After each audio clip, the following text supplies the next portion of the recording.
What's going on, everybody? Jack Acid here, bringing you episode 7 of the F1 2012 I Am No Expert Career Mode series, and taking a look at our email from our engineer, and you can see that we're currently winning our teammate challenge versus Daniel Ricciardo. And you can see that we've got some rain on the schedule here at Montreal in Canada. And this is our first race in North America on the season. Our second one will be at Texas, the new track in Austin, Texas, Circuit of the Americas. And something to take note here, our R&D objective is another accumulative lap time objective, and we're supposed to get increased front downforce, but that's actually the same objective that I had on my first R&D. And I have read that there is a possible glitch where some of the R&D is not taking. I was thinking that I would get a different upgrade objective, but for some reason getting the same one. So of course I went ahead and did it again anyway, and hopefully this time it sticks. So something to be mindful about and something to keep your eyes out for in terms of a patch, but I believe that might be some kind of a glitch. Taking a look, you can see the team objective is to finish 12th, and you can see that we do have a 41% chance of rain on race day. And I always get very nervous about not being prepared for that. I'm going to go ahead and go to a slightly wet setup, which could be a huge risk here at Montreal, which is typically a pretty fast circuit. But just a little nervous about going out with the dry setup just in case it's raining early on. So here we are to start here in qualifying out on P1, going out on the intermediate tires. We do have a damp track. And you can see it's a little slippery even though we've got blue skies. The track is wet, and wet tires are going to be a problem. You can see having a problem here and not being able to get a whole lot accomplished all the way down here in 24th, having to go back in and see if we can go out when the track gets a little more dry. So now biding my time and going out on the primes and hoping to get into Q2 would basically be a major catastrophe if I was not able to get out of Q1. And it looks like our timing has paid off all the way up into P1, although of course that's not going to stick long, but undoubtedly helped by the changing weather conditions and the AI changing tires. So you can see skipping ahead to the end of the session pushed down into 11th spot, but that's just fine. Just have to get into the top 17 in order to move on to Q2. And of course we'll have to get into the top 10 if we want to move on to the final round of Q1, and you can see that we've got dry conditions, so that's going to allow us to go out on the soft tires, and should be able to see what the actual pace of the car as well as the AI is. And as you can see here at the start of lap 3, able to improve my time marginally, but my time already dropping out of the top 10, now 12, and so having a really hard time with pace here. And you can see here on the third lap, skipping ahead about a sector or so, start to lose the car there. That's going to cost me on lap 3. And then basically the weather conditions worsened. Got some clouds and some gray skies, and ended up just not going out, knowing that I would basically be going out on wet tires or intermediate tires and would not be able to improve. So pretty much my one of the worst qualifying sessions I've had all year. My only hope is that this is a pretty fast track. Feel pretty comfortable on it, although the AI seems to be better as the series has gone on. But you can see that my team objective is to only finish 15th. I'm desperately going to try to get into the points. And again, 41% chance of rain, and we did configure our setup for a possibility of a wet race. You can see right now that it's pretty sunny and a dry track. But that could change before the race is over. Going to change my race fuel strategy to normal. Not worried about extra fuel.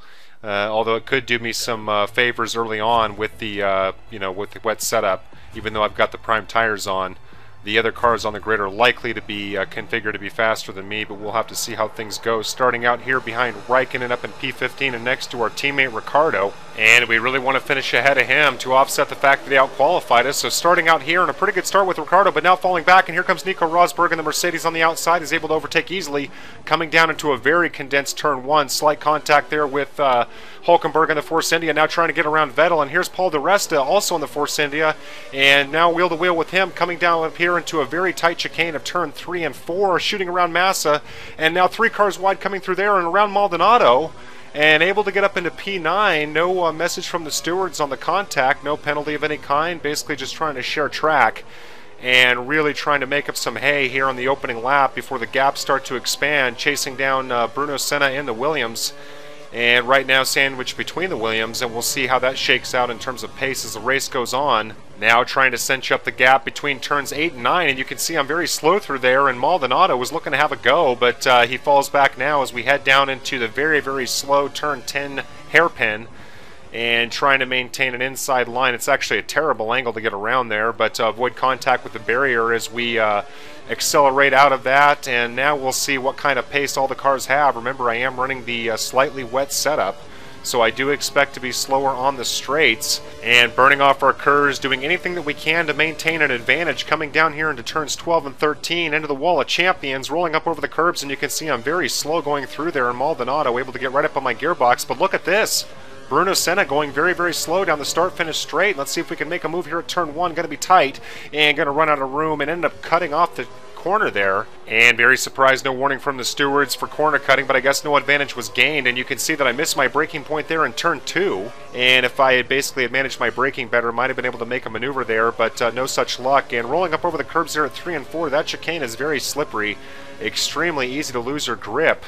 And you can see able to hit purple sector there through sector 1, but of course it's only lap 2, so we can't expect that to last long. But now you can see that my gap back to Massa, it looks like, has overtaken Maldonado back into P10, and you can see the gap to him is actually pretty good right now. And just trying to figure out my braking points and understand the track better. I do not have this track mastered, that's for sure, but typically, at least in F1 2010, the AI was reasonably slow and much improved in 2011, so just not exactly sure what to expect here. But you can see right now hitting purple sector in sector 2 as we head down to the end of lap 2.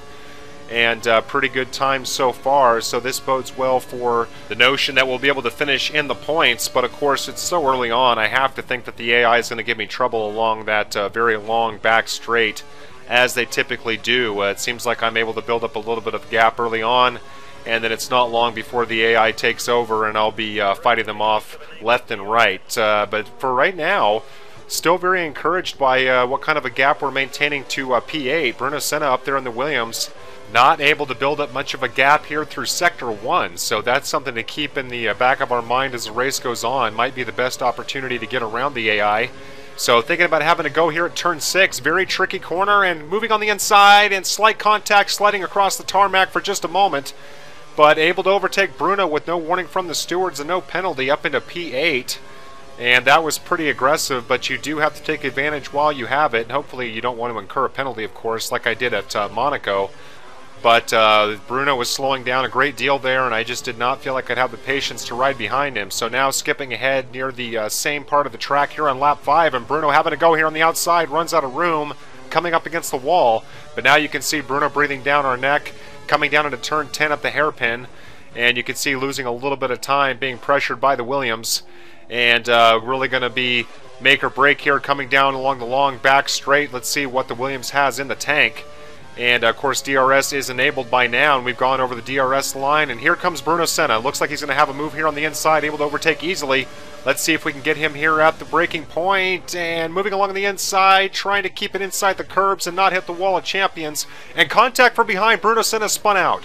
Not sure what happened, did not make contact with me, but Bruno Senna has spun out at the wall of champions, and you can see that that's grievously held up the field behind me, and I was not notified of any kind of a problem. And so now being notified by our engineer about gap times and also pending rain, possible rain coming in here at the end of lap 6, start of lap 7. And you can see that the clouds have come in and the sky is no longer blue, so this still may come into effect. Haven't gone into pit yet. And being advised by my engineers to move my braking preference up to front brakes to save my tires and lockups, or avoiding lockups rather. But you can see now that because of Bruno's spin, that allowed Felipe Massa and the Ferrari to overtake in P9, and he's riding up on our gearbox here. And let's see what Ferrari has in store for us coming down the long back straight. See if Felipe Massa wants to get aggressive, but I can hear the scream of the engine now, and here he comes. Overtaking once again very easily on the inside, and it just becomes a matter of being able to get around him at the braking point, but going to run out of room, trying to follow Felipe Massa through, and you can see getting a lot of heat from Sergio Perez and the Sauber from behind, and he's got company. And that company's name is Pastor Maldonado in the Williams, undoubtedly trying to get a little revenge for his teammate's spin out, chasing Massa down here through turn 2 and overshooting a bit. That's a very tricky corner there. Have to have your braking and acceleration just right, and obviously not able to do so there. Can't get my angle corrected. Now doing a little bit of lawn mowing and almost hitting the wall with the tire. Able to avoid that mess. Now chasing down the Ferrari through turn 6 where we made our move on Bruno before. Obviously no opportunity for that on this lap. And now accelerating out of turn 7 and speeding down to maybe the most difficult corner for me for some reason, turns 8 and 9. You got to brake right underneath this DHL sign, but it's still very tricky to get your entry point right. And as you can see, often contending with a lot of understeer there, and more close contact with the wall, trying to keep Sauber behind me. And you can see that this is our scheduled pit stop. Have turned up the fuel mix in some kind of, probably vain hope of catching Felipe Massa. Won't matter if we decide to go into pit, but I'm kind of debating right now, looking at the weather. You can see that my tires are pretty worn out, but not super worn. In fact, I think I can get around the track one more time. Now trying to fend off Perez. He's not going to have any chance to get around me here. And going to go ahead and stay out on the tires for one more go. And you can see Felipe Massa also not going into pit, so I was hoping that he would go in and I'd be able to get around him, but no such luck. And because of other cars coming out of the pit, able to get up into P6, or are we? Now coming out wheel-to-wheel with Schumacher, coming out of the pit lane, and I drive off Schumacher just a little bit, not off track, but definitely gave him some pressure. And that was a very close call. Basically had too much speed getting around there. He kind of came out of nowhere, and we had a near collision, but able to get in front of the German. And here at the end of lap 9, going to go ahead and get my fresh tires. Can't wait for the rain any longer. And was able to gain one position by getting around Schumacher there, but we'll see how things shake out after we get out of the pit lane, see what kind of time we get from the team. And after 6 rounds of disappointment, my expectations for pit stop times are pretty low. Even having said that, 5.6 seconds, unbelievable. I don't even exactly know where to benchmark the pit stops. In 2011, it seemed like you know, if you could get them under, I don't know, 4.5, around 4, something like that, that was a pretty good time, which is still slower than real life, of course. But for some reason, the pit stop times have gone up in this game. But, you know, as long as it's even for the AI, you can't really complain about it. It's just a little bit strange. So rejoining now behind Massa, still running in P9, did not lose any positions going into pit there. And that's the good news. The real question is the weather going to kick in? Remember, we are on the prime tires, and so if rain does kick in and it becomes slippery, it would mean going in for another set of tires. So basically the strategy that I used in China is out the window. But back to the task at hand, you can see here, skipping ahead to lap 12, that Pastor Maldonado's all over us, and there's Paul di Resta in the Force India. And now coming down into turn 10, being swarmed now by both cars, trying to keep both at bay, coming around here. Going a little bit wide, trying to give them some room, and leveling out now, able to maintain. Let's see what the Williams has for us here along the Casino Straight. And you can see that the gap times are pretty good, but now with the DRS activated, here comes Paul di Resta, who was overtaken Maldonado, and here he comes along on the inside, and here comes Maldonado. And it's going to be 3 cars competing here through turns 12 and 13, able to avoid the wall of champions, and it looks like my competition also able to avoid any problems. And so the running order will remain as is, but Paul di Resta was able to get around Maldonado back there, so that's one change in the pecking order here at the start of lap 13. And with just under 6 laps to go, still have dry conditions, skipping ahead here back to the Casino Straight here on lap 13. And looks like I'll have no problems with being overtaken, but definitely slow down a little bit too early, trying to avoid problems here through the chicane. And here comes Paul di Resta in the Force India. And he's close enough now that you wonder if he can make a move down here into turn 1 as we get to the start of lap 14.